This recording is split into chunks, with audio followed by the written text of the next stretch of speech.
جايز شفت وحدة كتير حلوة وكتير محمس قالها شو سر جمالها، باين عليها مثل القمر.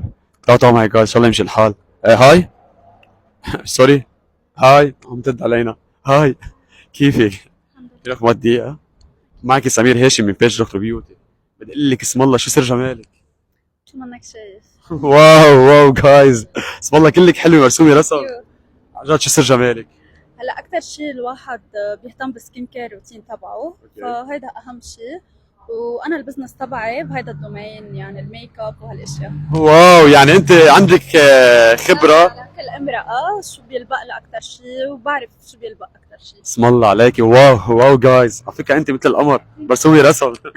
بقى بدي اقول لك شيء، عاملة شيء عملية تجميل او بوتوكس او فيلر؟ عامله لمنخاري بس. واو، فيني اعرف البرايس قد ايه؟ $3 هاي جايز، مرسوم رسم وخارة عن جد، واو. طيب بدي اعرف بعد شيء، عندك سحر بوجهك وضحكتك اسم الله، شو هالضحكة الحلوة، سنينك طبيعيين؟ لا، عامله فينير لسناني.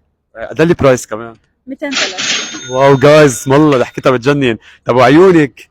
عيوني لانسز. لانسز طب فيني اعرف البرايس كمان؟ $30 تقريبا. واو اسم الله كثير حلوين، حتى عيونك رسمتهم حلوة. ثانك يو. بدي اقول لك انت ما عملية التجميل ولا ضد، وشو بتعطي نصيحة لكل امرأة لتحافظ على جمالها مثلك اسم الله؟ هلا مع عمليات تجميل، اذا الواحد كان في داعي انه يعمل عمليات تجميل، اذا ما في داعي اكيد ضد. ضد. شو النصيحة طيب؟ اسمعوا جايز هالنصيحة منا. بنصحهم انه ما يعملوا عند اي حدا، مش عند اي حكيم او دكتور. واو عن جد عن جد جواب كتير حلو، وكمان يمكن انا بدي اقول لهم انه بنصحكم تجوا لعندها تجملكم كمان سهله. بالميك اب والتاتو. طيب بدي اقول لك بعد شغله، شو بتحبي اكثر شيء بوجهك اسم الله؟ الجولاين.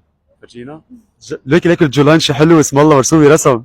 عن جد اسم الله مثل القمر، ثانك يو. وضحكتك كتير حلوه، ميرسي وانت كتير. مرسومه رسم. وسوري لفتي لي نظري انه من بعيد اسم الله مضوايه. ثانك يو كثير لك، نايس تو ميت يو، باي باي باي باي. باي.